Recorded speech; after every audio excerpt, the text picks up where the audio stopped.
Welcome to Let's Curate's webcast series.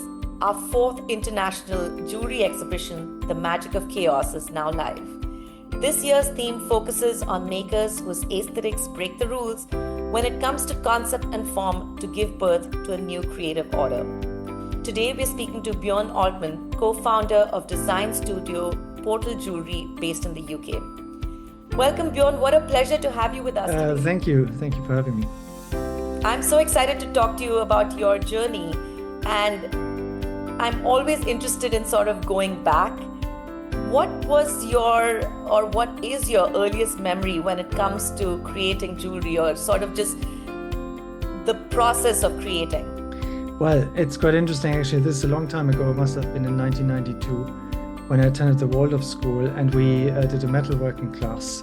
We made a metal tumbler from copper, which was a lot of work, and then I played with some leftover bits, and then there were some cut-offs, and I twisted them into a ring, just without soldering, but hammering, because I was amazed by the vast array of hammers they had with these ball heads, and then also a bangle, so there was a leftover piece of brass, and I wore that for a bit, but then obviously noticed that my finger turned green. But then, that's quite a long time ago, and then really it started when I moved to the UK, to London, and then investigated silver hallmarks and the amazing history that goes back to the 13th century here. And that sort of then, my interest came back in metals and metalworking, and then I started to collect old silver spoons, and then finally in 2019 I met someone who made jewelry, and then I thought, well, wasn't there something, and maybe I should really try my hand at this again, because it's also physical, it's also not just digital like most of the things today. So now we're at a point where you've sort of experimented a little bit. You have a sense that this is something that's really catching your eye, and you have a deep interest in that. How did it go from there to the birth of your brand, Portal Jewelry? Yeah, so I exhibited in Milan 2022 with the pieces that I had made. So this was based around sort of Nordic design, clean lines and northern lights and certain stones, and a bit of some mythology as well. And it was there in Milan that I met my partner, and they made something totally different. But we got talking, and then we found that actually we had a common interest, mythology and fairy tales. And actually there was also a fascination with ghosts and Victorian mirrors. And when you see an old mirror, you think of, what has the mirror seen already, and how many generations, and could this also be something that you can go through, and what would the world be like on the other side? And then that then triggered something, and we decided to explore this a bit more. And then at the end of 2023, we had a small exhibition, participated. We had Forge in London, and with six small pieces. And they were all inspired by the fourth dimension and the disruption in space, and caused by the mass of black holes. Because we moved away from mirrors and anything like that, so more towards something more abstract. And so I've worked quite a bit with hexagons. And if you think of those as being the fabric of the universe, because you can see them in anything like honeycombs, wasp nests, and ice crystals, basalt columns. And even Saturn's North Pole is a hexagon. So the universe speaks in hexagon. And at where a black hole is, that would be distorted. Those hexagons would be distorted. And that's what we're exploring. And where the disruption comes in, that you will find in every one of our pieces. That's fascinating. And people always mistake mythology and fairy tales, and I don't know, for some reason there is this sort of thought process that it's meant for kids, but it transcends. I think it transcends age, it transcends gender, it transcends sort of any sort of like the cliched interpretation you have when you hear the word mythology and fairy tales. But it's almost actually you've taken it to another level by sort of including the galactic element in all of this, which is very evident in the collection that we're presenting at the Magic of Chaos. Can you tell us more about the essence of those pieces that we have in our store in New York right now? So to backtrack a little bit, so after the first pieces, we then, in the second generation, in 2024, we added stones. And now in the third, which is currently in New York, we decided to take a step further and add a layer of complication, which is moving parts. So we needed to figure out systems, chain systems, and prototype them in plastic, 3D printed in plastic, before to find out how they work, how they behave in real life, because you really can't do that with a computer. And so that was very interesting learning curve. But yeah, so I think the essence of what we do is really it's disruption. There's disruption every piece, and caused by a black hole. So what the black hole does to the fabric of the universe, that's what you see in each piece. So they're based on hexagons, but there's always some disruption. Sometimes it's more subtle, like in the earrings, or in the bracelet. But you can always find it somewhere.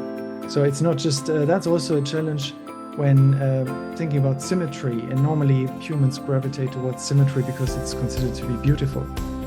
But we have to force ourselves actually to first do something symmetrical and then think, yeah, this is nice. No, but it's not. We need to now think about disruption. How do we now bring disruption in this?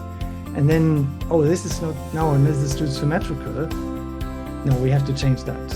And then how to position elements, and so that's actually quite interesting. Because normally you would just think, it needs to be as symmetrical as possible. And also geometry is a challenge, because we find that it's constantly going towards the edge of what's possible technically. So we find that we explore obviously different methods of making, so 3D modeling and then production, CNC, laser, and otherwise it's printed in wax and then cast in silver. But just a small thing like making silicone molds for a part that is repeated. But then the casting house told us, no, we can't make silicone molds because your parts are too complex. That meant printing each and every one of them, which adds to the cost, and then finishing them by hand, and very challenging because you can easily take the edges off. And geometry is unforgiving. And I think that's but it's at the same time, it's a challenge, but it's also an interesting challenge. That's incredible. And this ties in so beautifully with what I envisioned as the theme of the exhibition, to sort of like create a new birth order. Who knew, destroying something is sort of like the starting point for something so brand new. I mean, you have to destroy to come up with, and this ties in with a lot of mythology also. In Hindu mythology, there is a lot of, there are lots of tales and a lot of belief system in, you destroy everything, which is sort of in mythology, it's the bad elements, and then you recreate something brand new from those roots. And I think your collection is essentially that. So it really, if you think, how does it connect with mythology and fairy tales and then the galactic sort of element in all of this, but it's very beautifully tied in, and it's also very evident in the pieces that we have. We have about 6 pieces at our store right now. And exactly like you said, they're interlocking, they're symmetrical, but there's something, there's the pop of a gem, and then it just is a beautiful visual treat for all those who come and see the collection. Do you have a favorite piece from that? I know that's a very difficult, it's like choosing a favorite child, but is there a favorite piece you have? And Anything else you want to share with us about the collection? I think the bracelets. So all of our pieces are named after known black holes, by the way. So the names, we like the names because they are quite cryptic. Because if you think of XTE J1118 plus 480, that's the medallion. Yeah. Or 82X-1 is the brooch. I think that's quite fitting because we're thinking about, something that could maybe be worn in the future, or or also trying not to use methods that maybe look too traditional, or in terms of connections, for example, of elements. When you think about jump rings, they are quite traditional. So we wanted to avoid that, so we designed our own. And so that's, but the bracelet is really quite complex and involved laser welding to join the parts, and then stone setting. And I think it contains, I can't remember if it's 16 links that are identical, and then they all needed to be obviously sanded and filed, and it took forever, I remember. And I wish we could have made silicone mold, but unfortunately, again, we're pushing the boundaries there, but they tell us, no, we can't do that. No, you can't do that. No, actually, unfortunately, it's not possible. And yeah, in a way, that's annoying.